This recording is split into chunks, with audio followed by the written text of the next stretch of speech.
Begin. Hello, everyone, and good afternoon, and welcome to another author interview here on Tales from the Wandering Scribe. I'm your host, Gabriel Garcia, otherwise known as the Wandering Quill and the Wandering Scribe, and joining us today is a guest I am very excited to have on the show. She is an experienced writer, seasoned speaker, and the author of the award-winning book, Henry, a Polish swimmer's true story of friendship from Auschwitz to America. She wrote for the Arizona Republic for 11 years and is a recipient of the 2018 Polish Heritage Award from the Polish American Congress of Arizona. Her book has garnered many awards and is now available in English, Polish, and Czech. So without further ado, let's give a huge round of applause to today's guest, author Katrina Shawver. Katrina, welcome to the show. Hi, Gabriel. Thanks so much for having me on here. I look forward to participating. I'm an equal history geek, and ask me anything you would like to know, and we'll go there. Awesome, Katrina. Awesome. So, as a little bit of icebreaker questions, before we dive into your book, Henry, is there anything else you'd like to share about your background as an author and as a writer to our viewers? What an interesting question. I am an accidental writer. I never grew up wanting to write a book or dreaming of being a writer. But one day I wrote a letter to the editor of the Arizona Republic, and it had to do with kids and parenting. And I very flippantly offered to write for them if they couldn't find anyone. And they called me up 6 months later, offered me a chance to write in the newspaper, and that started my writing career. So totally accidental. And I had a lot of freedom to write. I wrote about interesting people in the community. I had a voice. I had a platform. This is before blogging on the internet. Right. And that's how I became a writer. And nice. Yeah. So, and then life has just continued to follow that direction. So I've learned 2 lessons from that. First is you don't get if you don't ask. You have to put yourself out there. And then the second part of that is be careful what you ask for. If you meet someone and offer to write their story for them, be careful what you ask for, because that will just take you down unknown paths. So 2 valid lessons from that, but I've been writing ever since. Awesome. And to tie it into your book, Henry, which, as you mentioned off camera, that it's been out for a very, very long time, but now getting a lot more traction, which is really, really great. So for our viewers and listeners who are just learning about you, Katrina, what can you tell us of your book, Henry, a Polish swimmer's story? Well, I'll tell you, this is what the book looks like. It's Henry, a Polish swimmer's true story. The cover is actually fun. It's a diver, and that is a picture of Henry diving off the high dive over a picture of a fence that I took when I visited Buchenwald. Henry was Polish, and he was arrested in 1942 as a Polish political prisoner. He was from Krakow, Poland, and which was about 40 kilometers from what we now know today as Auschwitz concentration camp. When I met Henry, this is kind of fun, he was 85 years old. And I got a phone tip to meet him. All I knew was that he was Polish. He'd survived Auschwitz and Buchenwald as a political prisoner, and he went to high school with Pope John Paul. Wow. Was I interested in meeting him? And so, yes, I was. And I got one column, and it bothered me that here's a man with, I knew what was a story, just instinct, who had no children, no siblings, and he was 85 years old. And I knew in the course of my first interview, he had told his wife to throw everything out because no one cared about his story. I don't know why, but a friend talked to me, and 4 days later, I called him up and offered to collaborate on a book. This was just a piece of history I just instinctively didn't get lost. I mean, Gabriel, you love history. If you had the opportunity to meet someone who was there, meaning the pages of your social studies book, wouldn't you go for it? Absolutely, I would. And that's what I did. And with instinct, I knew he was the real deal. I had no idea how much the real deal was. He was a cook in Auschwitz. Now, appreciate that's one of 50 people out of 22,000. He was well connected. He knew a lot of people. It was sort of like meeting a Polish Forrest Gump. Right. And he survived. He always said, I'm no one special. I survived because I knew someone and I was lucky. Mm. And when I talk to groups, I include that with every story of survival. Because let's say you're breaking down a fence and running for the woods. How is it that you take a bullet and I'm one of those 50 people that make it to the woods? It's luck. It's luck. It's providence. How is it a guard turns away and misses you, but catches the next person? It's providence. And so he just had an amazing story. I call him a Polish swimmer because I thought it was very unique. He became a competitive swimmer in high school. He was a member of the YMCA in Krakow, which in that alone was unique because this was between World War I and World War II. Right. And the YMCA had expanded to Europe to promote values and raise people up. So he became a competitive swimmer before the war. Small teaser. There's even a swimming story in Auschwitz. And he was arrested with other fellow athletes. Mm. And he remained a competitive swimmer and swim coach his entire life. So it's not just a one-time thing. And my husband was a competitive swimmer. And when we talked, we not only connected, but this was so unique at that point in time in Poland's history. So it was just every piece of the story was unique. That's incredible. That's incredible, Katrina, which now leads to the next question, which is, so after you decided to make the decision to write Henry's story and you sat at your computer, or maybe you had a pen and paper and wrote down some notes, what were the goals you had going into this project as the author, but also your promise to your future readers? I felt like I had been handed a unique story in trust, and I did not want to take this story to the grave. The longer I interviewed Henry, the more I realized, and one of the things unique with Henry is he was Christian, he was not Jewish. And the more I learned about Poland and Poland's history, which I'm not Polish, and why we don't know more of the brutality they endured and suffered during World War II, it really got to me. Everyone would ask me, okay, what synagogue did he go to? I'd say, no, I wasn't Jewish. People would say, well, why was he arrested? They only arrested Jews. Well, no, in Poland, 6 million people lost their lives, 3 million Jewish and 3 million Christian. And it always bothered me that here's this piece of history we don't know and we don't have. And there became some historical reasons. After the war, communism took over in Poland, and stories of Polish heroes were discouraged or simply not printed, or people just went on with their lives. So part of me was, it became much more than one man's story. It was, here's a piece of history that we should know. And I found the perfect phrase that I put in the front of my book. And that is, the past actually happened. History is only what was written down.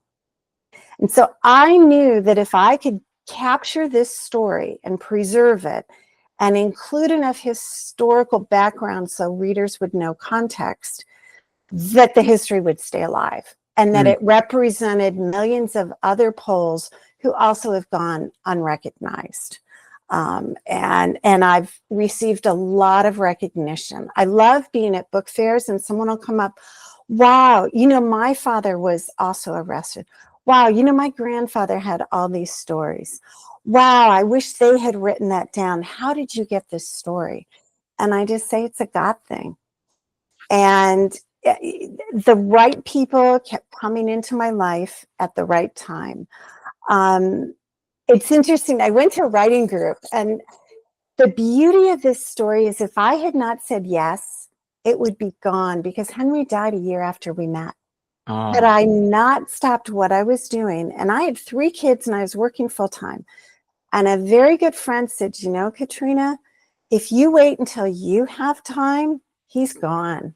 So you either have to decide to do this now or let it go. And so we began interviewing. I have a shoebox full of cassette tapes. We met in 2002 before I had a smartphone. So I do not have a lot of pictures. I have a lot of audio. I have no video. But what I have is what I have. And we interviewed twice a week for about 3 months. And so I have, which involved a lot of heavily accented English. English was his 5th language. God bless him. And it became apparent I had no idea what I was doing. I was not a Holocaust scholar. I was not Polish to know the history. And the project just grew and grew and grew.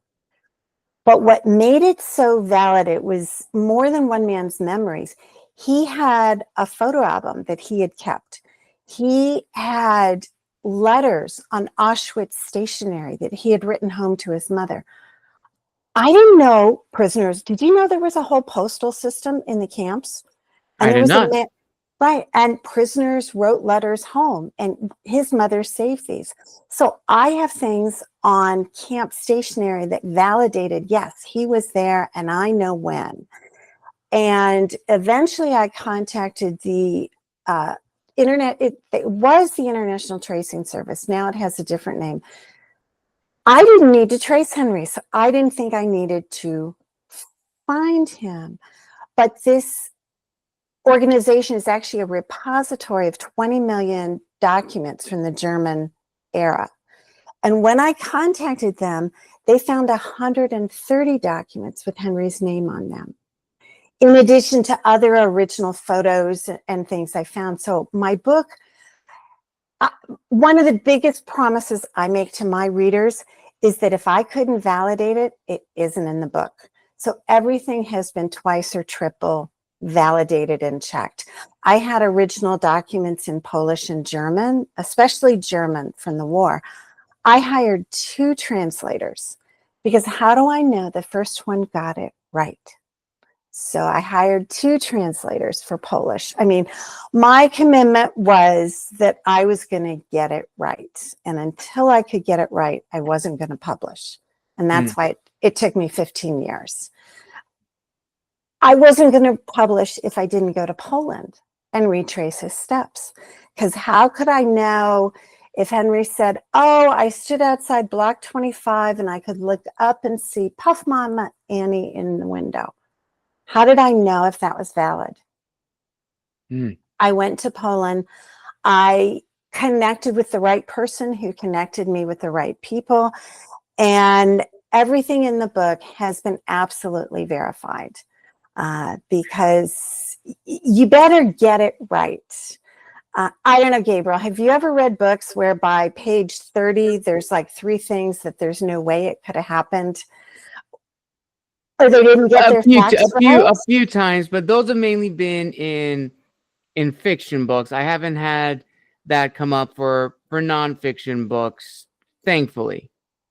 And that's a good thing, but I wanted to be validated, especially because it's not my history. I'm writing about a different place and time. I'm reading about a different culture, being Polish. And I wanted it to stand up to anyone who was Polish, who would say, yes, you got it right. And that's why for the Polish American Congress to honor me with their award for getting it right, yes, that was huge. That's incredible, Katrina. That is amazing. So after the amount of research that you did to gather everything, to make sure, as you said, you had all your bases covered, everything was factual, everything had been validated once, twice, thrice, and you began writing the first version of Henry's story.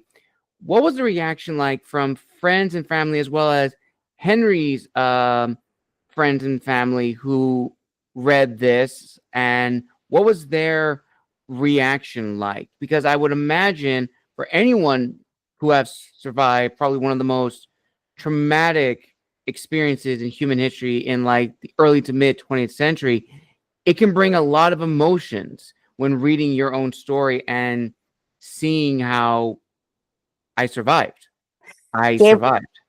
Gabriel, that's an excellent question, and it's a three-part answer. All right. The first answer is Henry as a person intrigued me. We clicked. He had a sense of humor.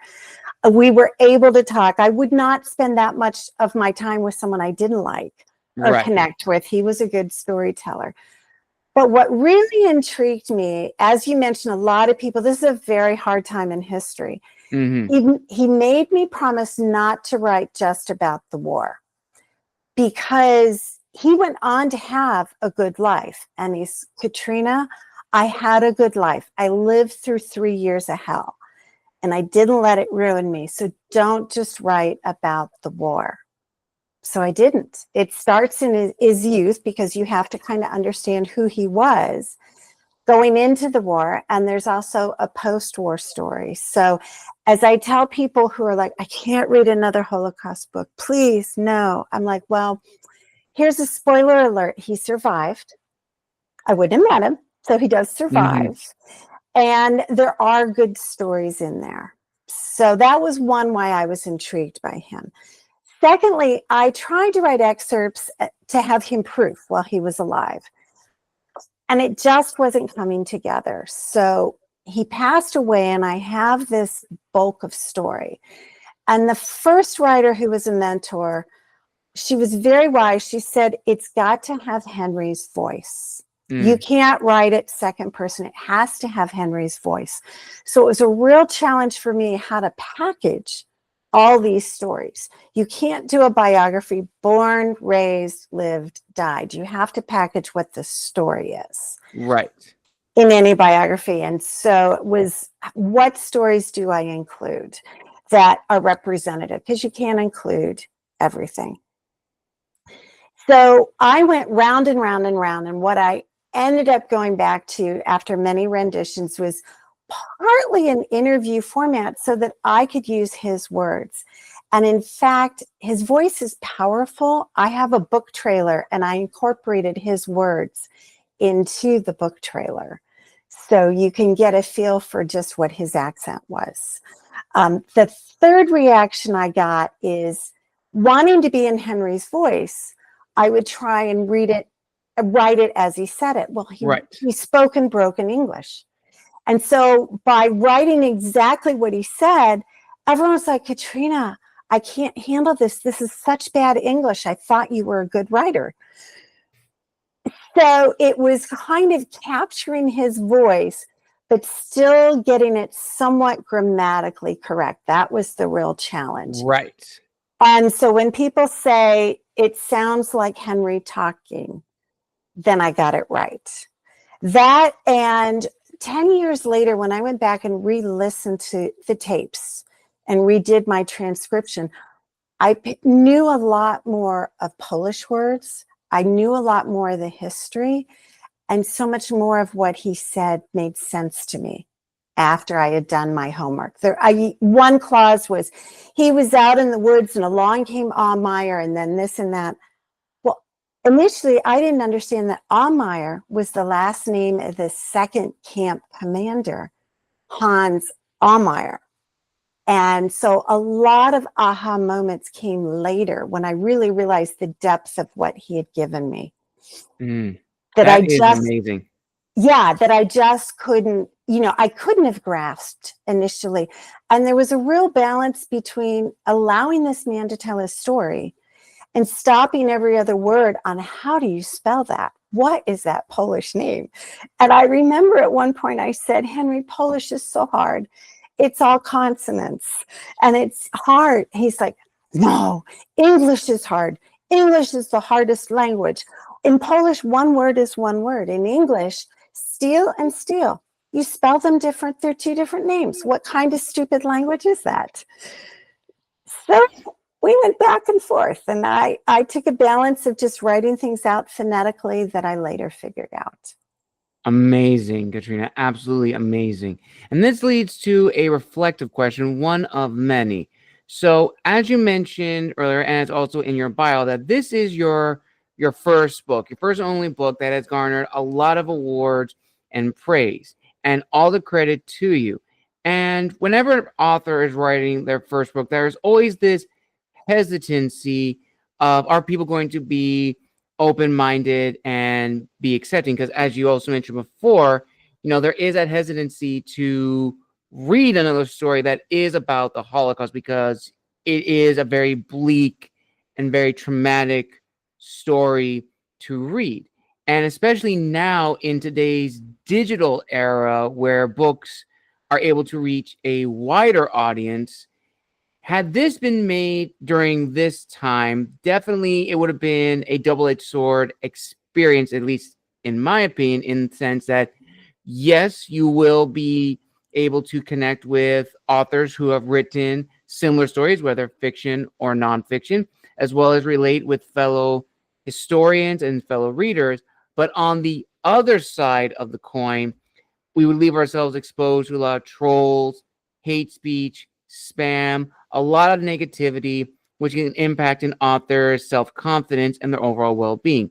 And of course, the dreaded imposter syndrome is always going to be there. So ultimately, Katrina, despite everything from heightened anxiety, imposter syndrome, worriedness, what disciplined you to continue with this story, to commit to it and say, no matter what, come hell or high water, I'm going to tell Henry's story and share it with the people?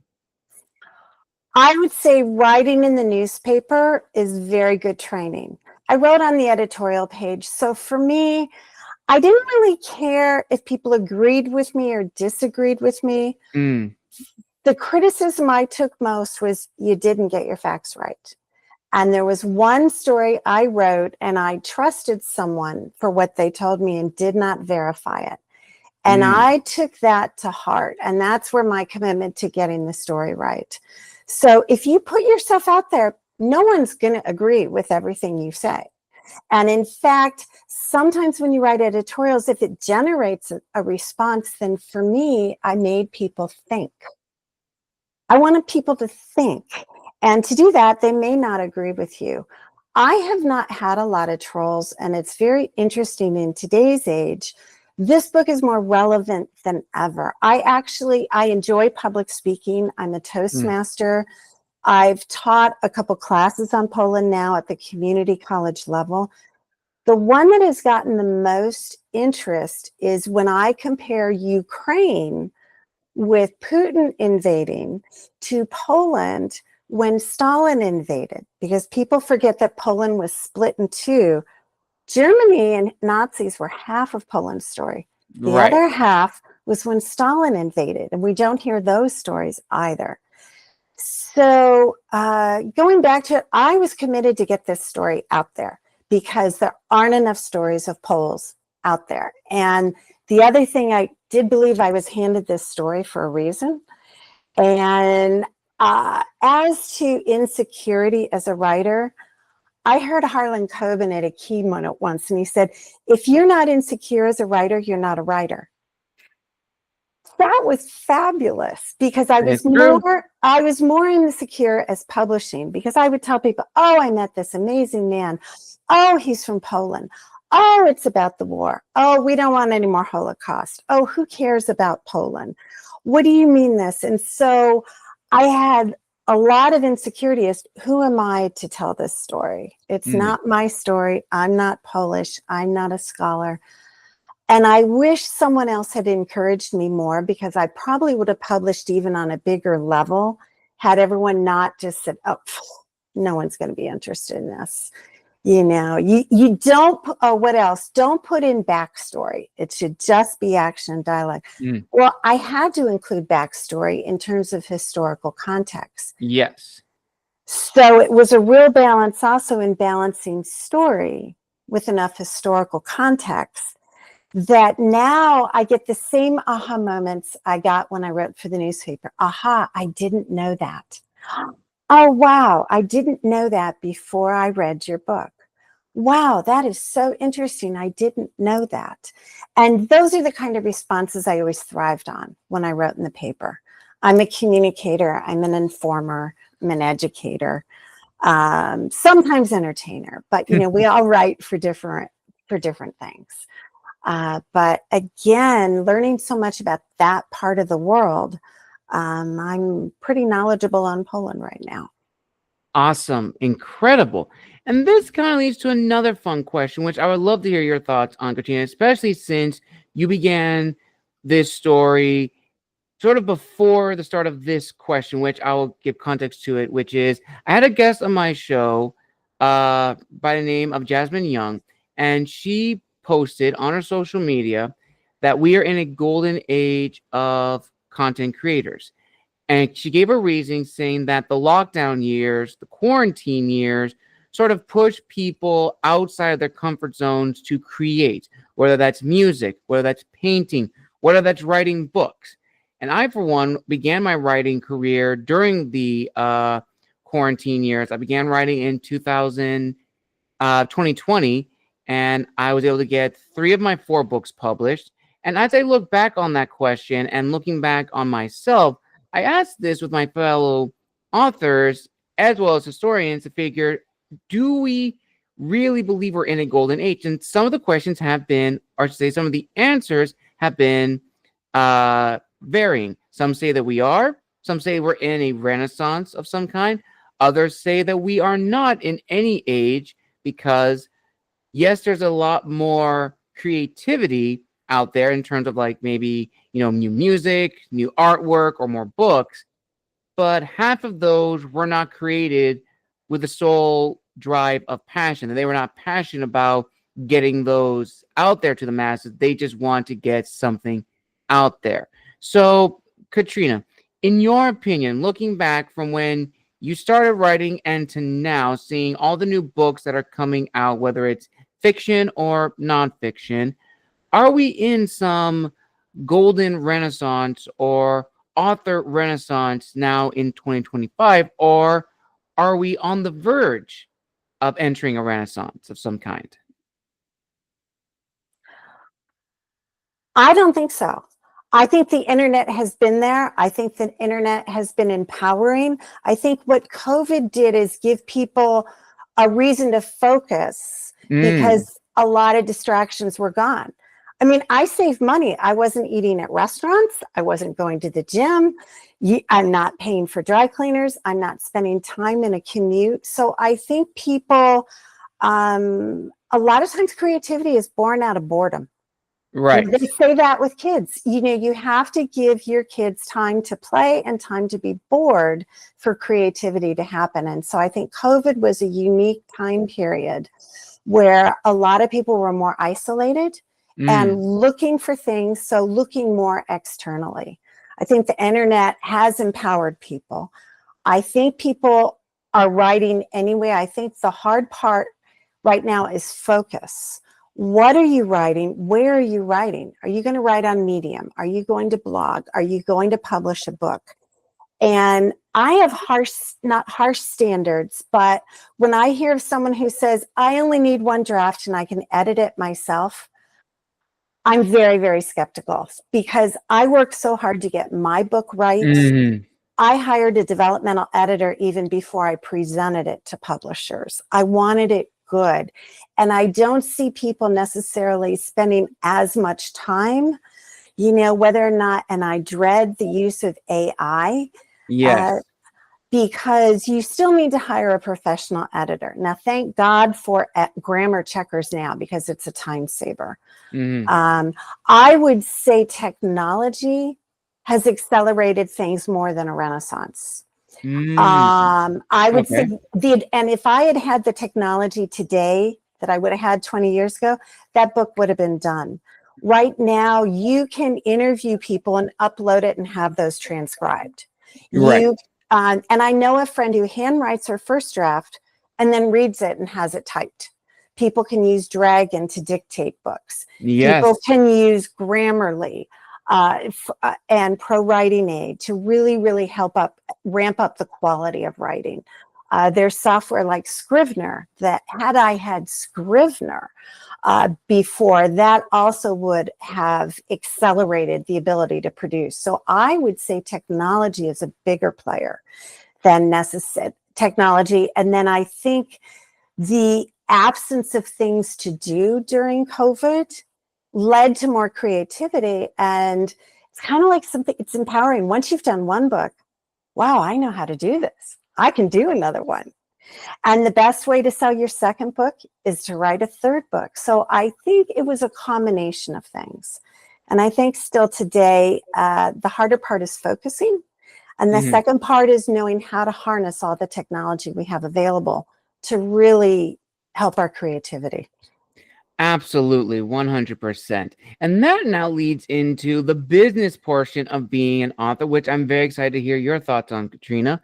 So as a little icebreaker question for this section, so once you got the book formatted to exactly the way you wanted it, and it's on the way of being published, since it is a nonfiction book, did you already have an idea of an audience in mind, or rather, did you tend to focus on the readership? And why I bring that up is that as authors, we are in a way conditioned to think of an audience or automatically know the audience right off the back from our works. But from some of the guests I've interviewed, some of them didn't consider an audience in mind. They thought of the readership. I'll give an example. Recently, I had two authors on the show who wrote a book, which is Red Dawn meets Lord of the Rings. Interesting combination for their book, but they were marketing toward fans who enjoyed that style of film as well as those styles of books. And those were the readers they were marketing towards. So for you, Katrina, did you market to a specific reader type, or did you market to a broad audience? Okay, I think an author or writer has to know their genre. You cannot say, I'm romantic, fantasy, nonfiction, something. First, you have to know your genre. Right. With your genre, you already know what your audience was. And I knew that I was adult nonfiction, World War II, Polish. And from there, I also hired someone to help me launch this book. A lot of writers, the worst mistake you can do is say, I published a book, now how do I sell it? You got to do that a year, 9 months, 6 months before that book launches. You have to have an advanced reader copy that you send out for reviews, and you can clean things up. I worked with NetGalley. I did advance work. So when that book launched, I had pre-orders on Amazon and I had a big launch. So, but from there, I reached out to anyone. I reached out to book bloggers. I reached out to nonfiction. I'm not going to buy. You have to know your genre. If you know your genre, you already know who your audience is and what they're looking for. So my audience skews older, more nonfiction. My audience skews to, seniors who are either, we no longer really have survivors, unless they're in their 90s, but especially second gen people who remember their parents and their family. So my audience skews older, it skews adult, it skews nonfiction. And surprisingly, there is a huge interest in World War II. There is a huge interest in Holocaust that is not waning. I think it's more important than ever. And one thing my book does, two things, is the Holocaust was horrible history. And I'm a member of Holocaust associations and I support that history. But I also support the other part of history, because the Holocaust is part of World War II. It's not the entire part of World War II. And I want to tell the other story, who was there. Like, I didn't even know you don't hear about Jehovah's Witnesses. I learned so much from Henry that I wanted that story out there. In terms of marketing, I am probably not the business expert on book marketing that you want to interview. That is still a tough nut to crack. Same here. It's a very tough nut to crack. I have done okay with Amazon ads, but not really. You know, you have to kind of play with it. I'm not a marketing genius and never have been. I do really well in person, so I like live events. I will go to book festivals. If I can do Zoom events, I think because I can talk, most writers are introverts. I am not. I interviewed Henry because I was an extrovert and I was interested in talking and meeting. So I do much better at live events and in-person events. Marketing, I would interview someone else for their experts. But I had someone launch and I learned a lot about how to do things right. Which is why eventually I do want at least another book so I can redo everything I didn't do right the first time. Absolutely. It's a new business. When you go into publishing, it's like, I'm not a realtor. I wouldn't sell a house. But if I had to, I have to learn that business. If you've never published a book, you have a whole business to learn. That is very, very true, Katrina. Absolutely very true. And this kind of leads into a two-part question. What they're not usually two questions that I would combine together, but I definitely feel they do work, which is something that you mentioned before, that you want to keep Henry's voice present. You wanted his voice to be throughout the whole story. And that I think is very, very incredible to do, because I'm making a broad statement when I say this. Whenever someone has written, you know, a nonfiction biography, namely it's from someone else's perspective who's just writing the story. You don't really hear that person's voice. So it's that balancing act of the real person's voice, but the author's voice as well as, you know, books that have been written about the Holocaust as well as about other survivors. It's this tightrope, this balancing act. And of course, you know, we learn all of these things of what to do, what not to do from other authors, which is, of course, networking, which is huge in the writing community. So ultimately, Katrina, when you were writing Henry's story, how did you balance all of these many things, from your voice as the author, Henry's voice as the character and the person of interest, the setting, which is, of course, part of the Holocaust, but also after the Holocaust, as well as the advice from fellow authors and writers that you've met along the way in your journey? And are there any people you want to give a personal shout out to who have helped you in some way bringing Henry's story to life?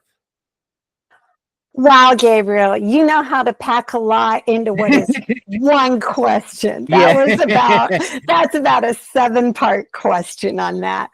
I would say a lot of trial and error. Okay. My forte is short form writing. I wrote editorials, 600 to 900 words for 11 years. The idea of plotting out an 80,000 word novel was very, very challenging. So what I really did is I took a lot of stories and organized them into what became the book. Okay. And in terms of voice, it was trial and error. I finally, and I had I networked with other writing organizations just to learn the business. Writing is writing. Good writing is good writing in any genre.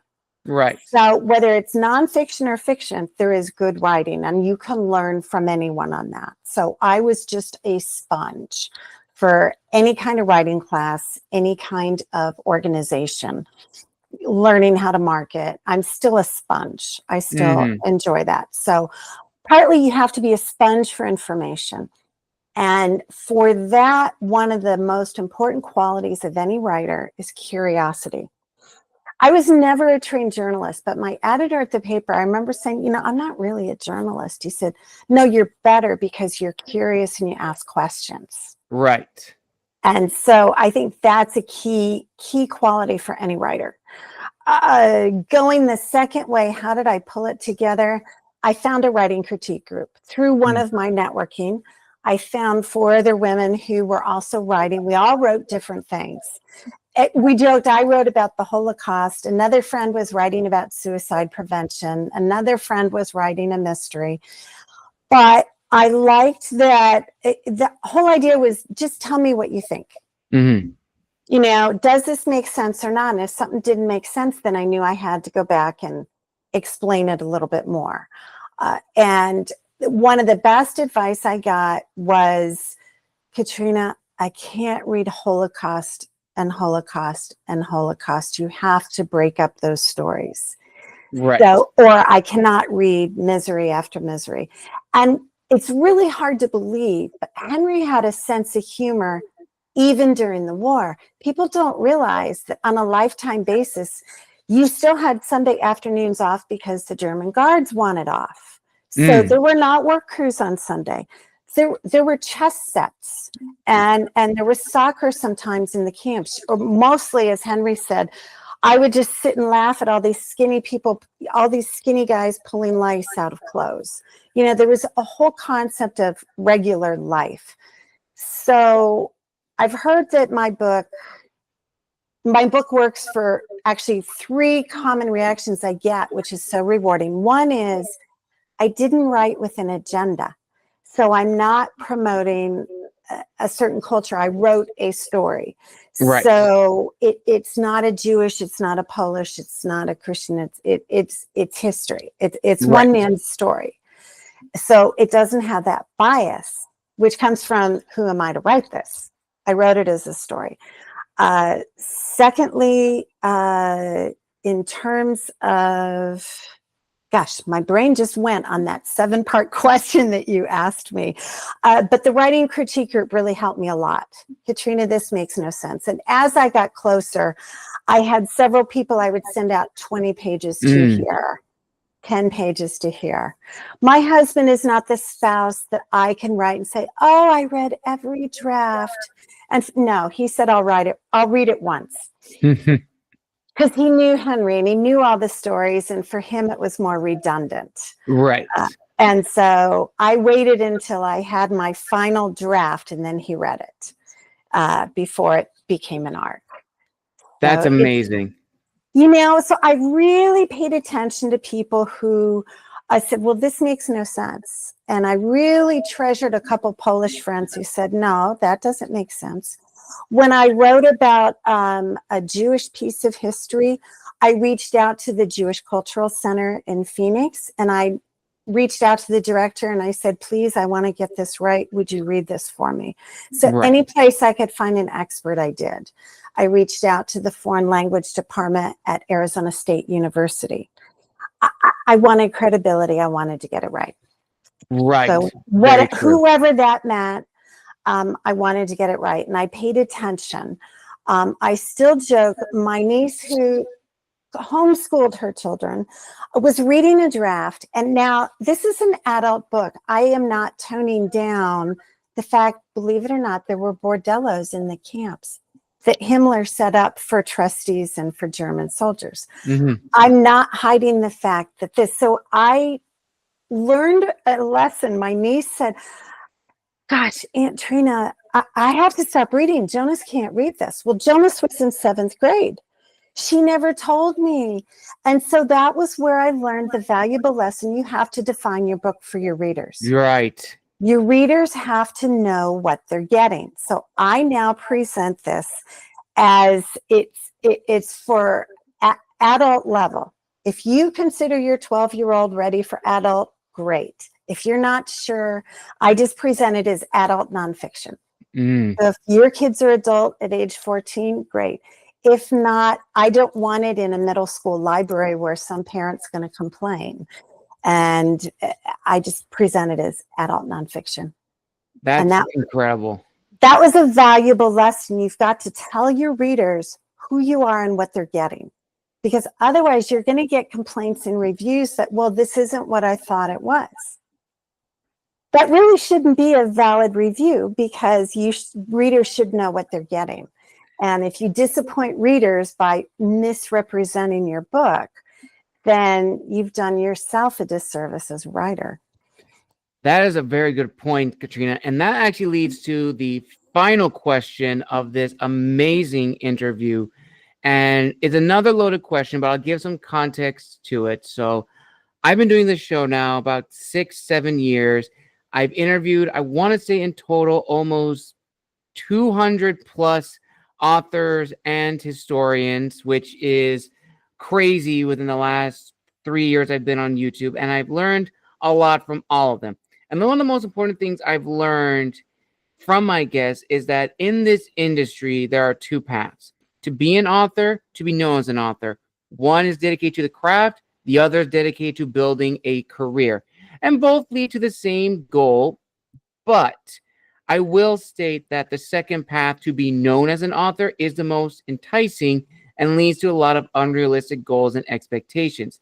And the harsh truth about this industry is that there's no guarantee your book's going to be a success, whether financial success or literary success. That is the hard truth. Are there exceptions to the rule? Absolutely. But what those things are, exceptions, because generally speaking, not everyone is going to be a Pulitzer Prize winner overnight. That takes a lot of hard work, time, dedication, and grit. And that can be very deflating for some people to hear, but it is the absolute truth. So as the final question, Katrina, here it is. With everything you've learned in your career, getting Henry's story out there, all the trials, hurdles, obstacles you had to go through, and still learning along the way, what is your word of wisdom to a fellow writer who may be struggling with this notion that, while yes, my book's not going to be a success and I may not do well, how do I keep going? What is your word of wisdom to them? I would say, first of all, to begin writing and keep writing, you have to give yourself permission to write badly, because you're not going to get a good book until you've corrected, your initial draft. Right.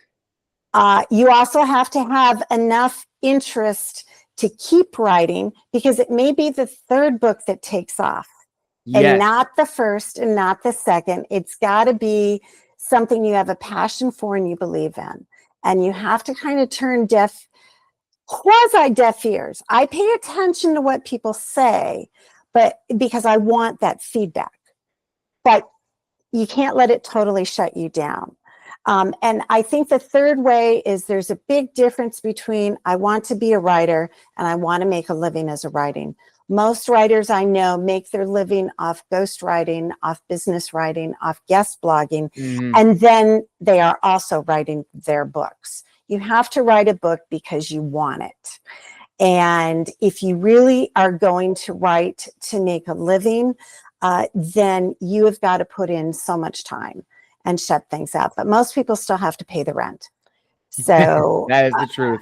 You got to pay the rent. And if that means you're going to be taking on paid writing gigs, tech writing, whatever it is, copy editing, copywriting, writing income is more than just making money from books, because it's harder than ever to make a living as books.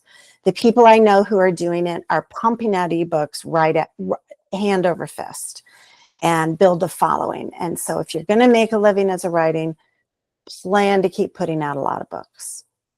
That is very true, Katrina, and absolutely a perfect ending to this amazing author interview here on the show. Thank you, everyone, for joining us for this amazing interview. A huge thank you to Katrina for coming on the show, making her official debut. Now, Katrina, where can people find you on social media if they want to reach out? And where can people buy a copy of Henry's story?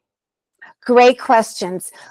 My website, katrinashawver.com, Katrinashawver.com, has a ton of information and resources. I can be found any place books are sold, obviously on Amazon. I'm available in hardback, soft print, ebook, and audio. And I also take pride, especially in Arizona, I'm in a lot of public libraries.